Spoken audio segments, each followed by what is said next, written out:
Graças a Deus e a paz do Senhor Jesus Cristo a todos que acompanham essas imagens. Esse amigo que vos fala é o pastor Bruno Boavista e desde já eu determino que a bênção, a misericórdia, a unção do Deus Todo-Poderoso esteja sobre a vida de todos que acompanham essas imagens, tá bom? Nós vamos agora ao momento da palavra, ao momento em que Deus há de falar e liberar grandes maravilhas sobre a nossa vida, tá bom? E logo após essa palavra, teremos um momento da oração da fé, um momento que clamaremos ao Deus maravilhoso e Ele vai tocar em todos que buscarem a esse Deus de coração, tá? Você que está acompanhando esse vídeo e está buscando a Deus de todo o coração, se prepare, porque através dessa palavra, dessa oração, Deus, Ele vai fazer um terremoto acontecer na sua vida, assim como ali Paulo e Silas, né? Estavam ali naquela prisão e eles começaram a adorar, a clamar, e ali o poder de Deus se manifestou. O terremoto aconteceu e eles foram livres, né, das cadeias e dos grilhões que os oprimiam. Tá bom? Vamos agora acompanhar comigo essa palavra que está em Mateus capítulo 11, versículo de número 25. Exatamente, Mateus capítulo 11, versículo 25. E Deus ele há de falar ao nosso coração, tá bom? Diz assim a palavra de Deus: Jesus, o Salvador dos humildes. Olha que maravilha. O título ele já é muito rico, né? Esse título por si só ele já é rico. Jesus, o Salvador dos humildes, né? O Senhor Jesus Cristo, ele é o Salvador, né? Ele não é um Salvador.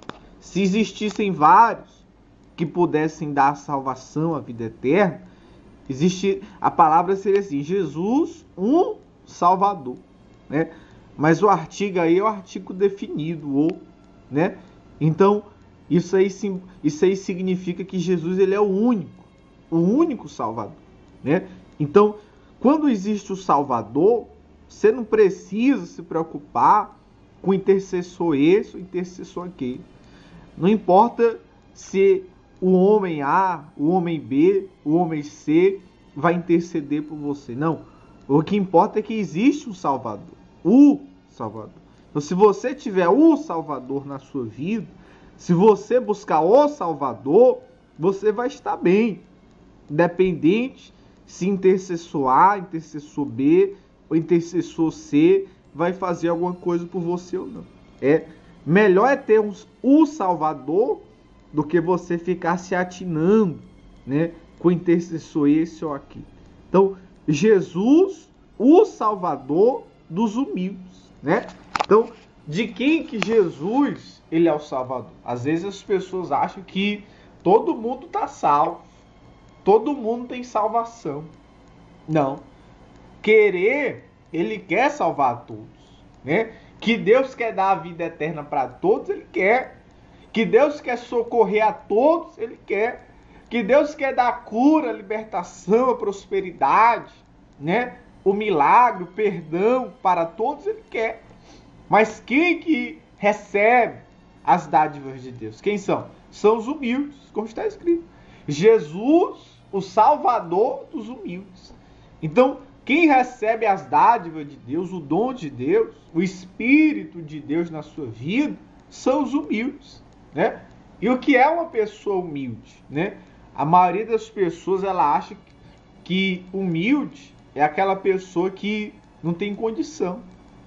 Às vezes as pessoas passam pelas ruas, aí vê ali um mendigo, vê ali uma pessoa, né, com baixa condição social, diz: ali está uma pessoa humilde. Mas para Deus a humildade não é a humildade, né, exterior, não é a humildade da condição, não. Para Deus a humildade é do coração, né? Porque Deus não vê como o homem vê, né? A Bíblia diz que Deus sonda o coração. Então tem pessoas que elas não têm nenhuma condição financeira, mas elas por dentro guardam orgulho, guardam ódio, altivez, prepotência. Não tem nada de humilde. E ao mesmo tempo existem pessoas que elas têm uma certa condição, mas no seu coração elas têm um coração despojado, né? Sem ódio, sem mágoa, sem prepotência, sem rancor. São pessoas humildes. Então o que vale para Deus, para determinar o grau de humildade da pessoa, não é a condição financeira, É a condição do coração. Então, se você quer os dons de Deus, as dádivas de Deus para a sua vida, a cura, a libertação, o perdão dos pecados, a vida eterna, você tem que buscar isso, a humildade. Tem que procurar ser uma pessoa cada dia mais humilde, tanto em relação a Deus como em relação ao próximo. Temos que reconhecer que precisamos de Deus, que sem Deus não somos nada. E temos que tratar o próximo com a humildade devida, como Cristo, né? Sendo o Senhor dos senhores, o Rei dos reis, o Príncipe da paz. Ele disse, eu vim ao mundo para servir, né? E o próprio serviu aos discípulos, lavou os pés dos discípulos. Então, são exemplos, atitudes, né, que devemos buscar para nós, né? Como ele diz aí no versículo 25, ó, diz assim a palavra: por aquele tempo exclamou Jesus, né? Que foi que ele exclamou? Graças te dou, ó Pai, Senhor dos céus e da terra, porque ocultaste estas coisas aos sábios e instruídos e as revelaste aos pequeninos. Que coisa é essa que ele está falando? A gente tem que voltar para o versículo 24 para entender. Ó. Ele diz assim, ó, ocultaste estas coisas. Que coisas são essas? É o que está no 24, diz assim, ó, digo-vos, porém, que menos rigor haverá no dia do juízo para com a terra de Sodoma do que para contigo. Então, que coisa é esse que ele está falando? É sobre o juízo, o dia do juízo. Porque a realidade é que muitas pessoas, elas serão surpreendidas no dia do juízo. Por quê? Porque não estão aguardando, não estão esperando, não estão se preparando, não estão preparados para o dia do juízo. Então, para muitas pessoas está oculto isso aí, né? A pessoa não consegue acreditar, a pessoa não consegue, né, entender a veracidade que é o dia do juízo, as coisas eternas, as coisas de Deus. Está oculto, né? Por mais que a pessoa, né, queira, às vezes ela não consegue acreditar, porque está oculto, não está revelado. Porque até para a pessoa poder acreditar, né, é preciso ela ter a revelação da parte de Deus, né? Para ela poder ter a possibilidade de acreditar, é preciso que Deus queira revelar para ela e assim ela possa acreditar. Porque se Deus não revelar, ela não vai ter nem a possibilidade de acreditar. Aí você fala, eita pastor, eu quero ter essa revelação de Deus. Eu quero ter as revelações de Deus. Eu quero que Deus abra o meu entendimento, os meus olhos espirituais. Como é que eu faço, pastor? A palavra acabou de ensinar. Jesus, o Salvador dos humildes. Quanto mais você procura ser uma pessoa humilde, cheia de humildade, tirar o orgulho, a prepotência, a altivez, mais Deus vai revelar o seu coração. Mais Ele vai lhe dar entendimento e vai derramar da graça e da sabedoria dele na sua vida. Tá bom? Diz aí, ó, graças te dou, né? É importante esse termo aí, exclamou, né? Exclamou ele tem a ver com intensidade, né? Jesus, ele estava se alegrando em Deus, né? Tem muitas pessoas que criticam os sentimentos. Ah, porque nós não podemos agir pelo sentimento. Ah, porque o sentimento é perigoso. Ah, porque nós temos que agir pela fé, sentimento. Isso aí é perigoso, porque Deus não criou a gente robô. Deus criou a gente ser humano. E o ser humano, ele é dotado de sentimento. Agora, a gente tem que tirar os sentimentos ruins. Os sentimentos que nos levam, né, ao fracasso, à derrota espiritual. Agora, não é errado a pessoa ter sentimento. Não é da natureza humana. E Jesus exclamou, ele estava movido por um sentimento de alegria, né, de felicidade, de regozijo em Deus. E ele falou, graças te dou, né? E é algo que devemos estar sempre fazendo, é dando graças a Deus, né? O ser humano natural, ele quer dar glória para ele. O ser humano natural, ele quer a glória para ele. Ele quer dizer que ele é o bom. que ele faz, que ele arrebenta, que ele acontece, que ele é. E ninguém é. Ninguém é bom. Só Deus é digno, né, desse termo, dessa palavra bom. O próprio Jesus, uma vez, o jovem rico falou para ele: Senhor, bom mestre, né? Chamou ele de bom mestre. E Jesus disse: por que me chamas bom? Só existe um bom, que é Deus. Então, se você quer as revelações de Deus para a sua vida, não aceite glória humana. Por mais que as pessoas queiram chegar para você e dizer: ah, você é bom, você é isso, você é aquilo. Mas você deve rejeitar qualquer que seja a glória. E você deve passar a glória para Deus. Nós devemos sim passar a glória para Deus. E Ele vai recompensar isso em vitória na nossa vida. Né? Jesus falou: graças te dou, ó Pai, né? Senhor do céu e da terra. Quem é o Senhor do céu e da terra? É o Pai, é Deus. Essa palavra Senhor significa aquele que tem o domínio, aquele que manda, né? Aquele que tem a autoridade maior. Muitas pessoas acham que suas vidas estão ao léu, ao vento.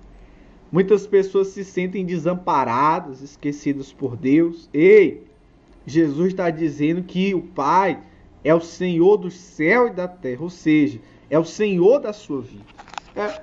Se Deus, Ele é o Senhor do céu e da terra, então Ele é Senhor da sua vida, meu irmão. Ou seja, Ele está no controle, no comando. Talvez você está perturbado aí com enfermidade. Talvez você se encontre, né, triste, depressivo, por causa de uma situação financeira. Talvez você está pensando em desistir de tudo por causa de uma situação familiar. Talvez um marido, um filho que tem lhe causado sofrimento. Ei, Deus está mandando lhe dizer, Ele está no controle, meu irmão. Não para de acreditar, não. Não para de confiar, não. Continua acreditando neste Deus poderoso. E se você não acreditava, passe a acreditar. Porque Ele tem o controle de tudo. Na hora que Ele quiser fazer algo, ninguém pode impedir. Então você tem que estar apegado com este Deus. Você tem que entregar a sua vida, os seus caminhos, a sua saúde, a sua vida financeira, a sua família nas mãos desse Deus. Porque Ele controlando a sua vida, a sua família, tudo irá bem. Ele não é mal educado para tomar o controle sem a sua autorização. Não. Ele só vai ter o controle, por mais que ele tenha o poder, mas ele só vai exercer esse poder sobre a sua vida se você, de livre vontade, entregar para ele. Aí ele vai reinar e vai lhe dar a vida abundante, o melhor dessa terra. E vai realizar todos os seus sonhos. Se você está fazendo isso agora, se você está se decidindo nesse momento em tomar essa decisão, pode ter certeza, está sendo derramada uma chuva de milagres sobre a sua vida. Está sendo derramada dos céus agora, chuvas de bênçãos sobre você. E você vai contar os testemunhos, os milagres. Você vai falar da sua cura, da porta que se abriu, do familiar que foi liberto do crack, da cocaína, da cachaça, do cigarro, da prostituição. Você vai contar para as pessoas e vai escrever nos comentários aí desse vídeo, no YouTube, né? Para glorificar o nome do Senhor. Tá bom? Daqui a pouco eu vou orar e você vai receber mais vitória. Tá aí, ó. Graças te dou, ó Pai, Senhor do céu e da terra, porque ocultaste estas coisas aos sábios e instruídos e as revelaste aos pequeninos. Você pergunta, pastor, Deus tem algum preconceito contra o conhecimento? Deus é contra a sabedoria, a instrução? Porque diz que Deus ocultou os sábios e instruídos? Quer dizer que não podemos buscar sabedoria, instrução? Irmão, a Bíblia deve ser analisada o contexto. Você tem que procurar entender que Deus quer passar, né?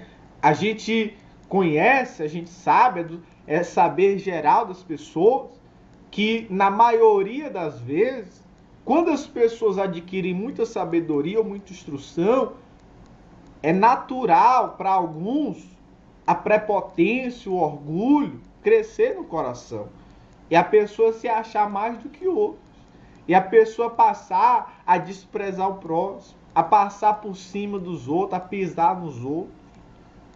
Não que isso seja uma regra, mas é verdade que muitos são assim, né?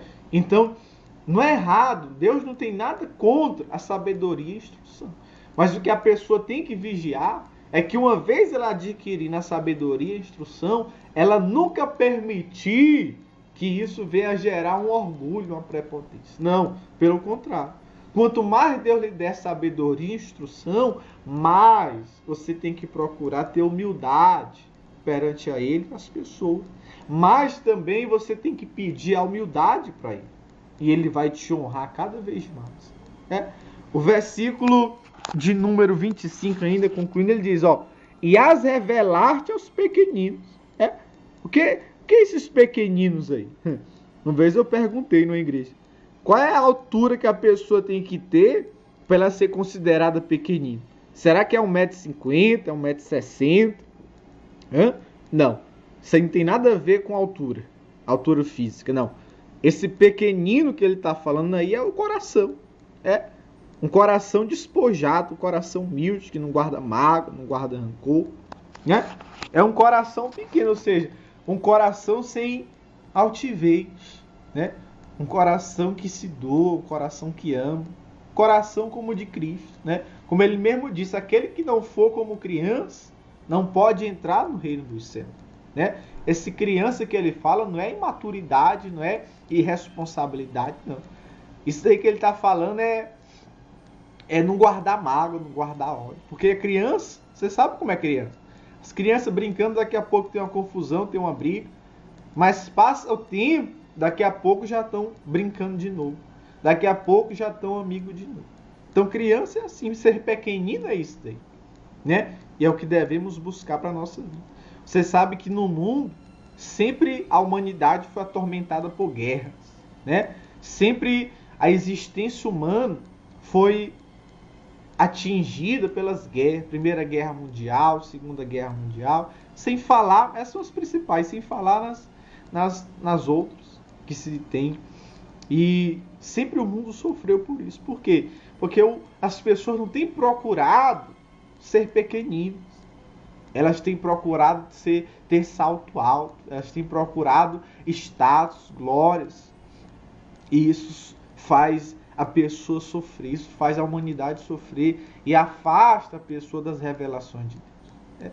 Versículo de número 26, já finalizando, ele diz assim, sim, ó Pai, porque assim foi do teu agrado. Tudo me foi entregue por meu Pai. Ninguém conhece o Filho, senão o Pai. E ninguém conhece o Pai, senão o Filho.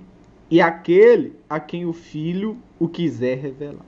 Então, observe o que ele diz. Sim, ó Pai, porque assim foi do teu agrado. Quer dizer, Deus, quando Ele quer algo, ninguém pede.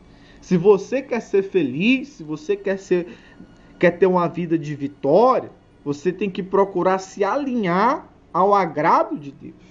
Tem muitas pessoas que elas querem ensinar para Deus como agir. Tem pessoas que elas querem dizer para Deus como é que Ele tem que fazer na vida delas. Mas não é assim. Deus tem o agrado dele. E se você quer ser abençoado, é a gente se alinhar com o agrado dele. Não é Deus que tem que se alinhar ao nosso gosto, à nossa vontade. Não. É a gente que tem que se alinhar ao agrado de Deus.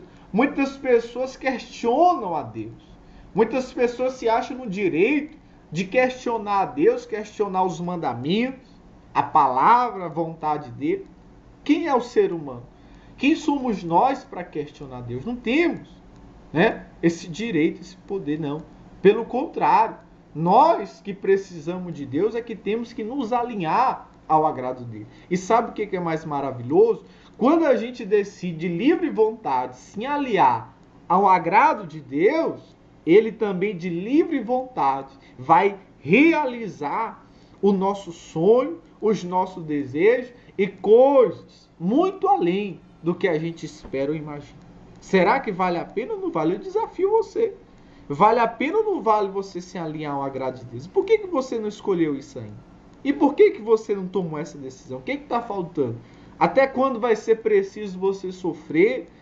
O que vai ser preciso acontecer de ruim na sua vida para você tomar essa decisão? Por que você não faz isso logo?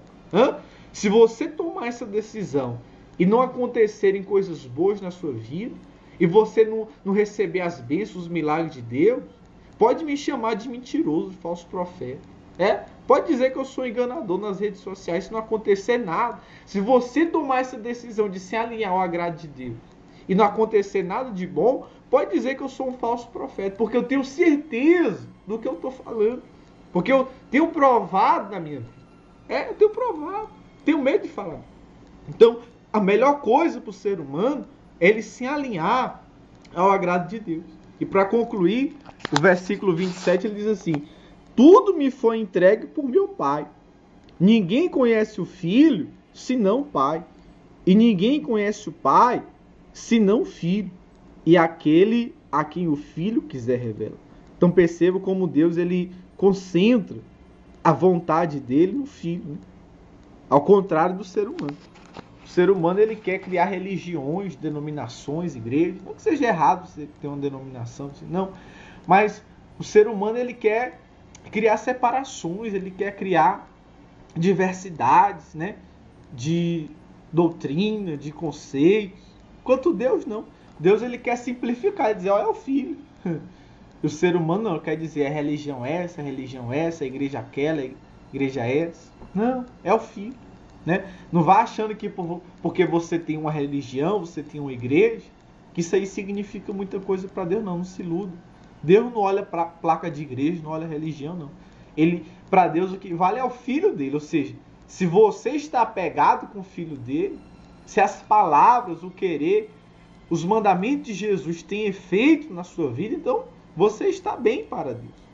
Agora, ainda que você tenha uma igreja, uma religião, e os mandamentos de Jesus, né? E as palavras de Jesus não surtirem efeito para você, então você tem que pensar bem sobre a sua vida. Você tem que procurar uma mudança, tem que fazer uma análise profunda, né? E dar mais valor para o Senhor Jesus Cristo. E procurar trazer mais dele para a sua realidade, o seu dia a dia, a sua vida. E isso vai tocar o coração de Deus. Ele vai perdoar os seus pecados, vai escrever o seu nome no livro da vida e vai lhe ensinar e vai lhe dar o Espírito dele. E este Espírito vai lhe ensinar você ter uma nova vida, uma vida fora do pecado, das maldições e uma vida de acordo com a vontade de Deus. Meu irmão, minha irmã, a melhor coisa.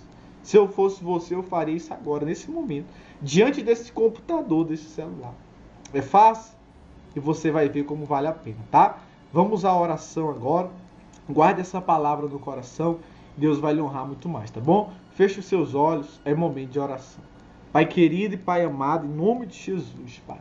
Meu Deus, eu oro por estas pessoas que acompanham este vídeo. Meu Deus, toque de maneira poderosa. Toca para tirar o câncer, a depressão, a cegueira, a paralisia, a surdez. Meu Deus, toca do alto da cabeça até a planta dos pés. Toca neste que está na UTI, no hospital, que está em casa prostrado numa cama. Meu Deus, em nome de Jesus, cura para esse povo, dê saúde. Meu Deus, liberta do crack, da cocaína, da maconha, do cigarro, da bebida. Esta mãe que tem orado pela libertação do filho. A esposa que tem orado pela libertação do marido, meu Deus. Restaura os casamentos, as famílias. Pai, em nome de Jesus, abre as portas, Senhor. Não deixe essa pessoa ser atingida pela crise. Não deixe esse povo ser atingido por essa crise. Meu Deus, derrama prosperidade e bênçãos sem medida sobre todos. Toca neste que decidiu se entregar para o Senhor. Que decidiu entregar a vida para Ti, Pai. Perdoa os pecados, apaga o passado e dê uma nova vida, Pai, para esta pessoa. Escreva o nome dela no Teu livro, o livro da vida. Que haja cura, milagre e salvação. Eu entrego tudo e todos nas Tuas mãos. Pai, eu Te agradeço. Para a glória do Teu santo nome, em nome do Pai, do Filho e do Espírito Santo. Amém e graças a Deus. Amém? Receba a bênção, a vitória, o perdão dos pecados, a salvação eterna. E Deus é com você. Bom? Deus abençoe, fique na paz, fique com Deus. E até já.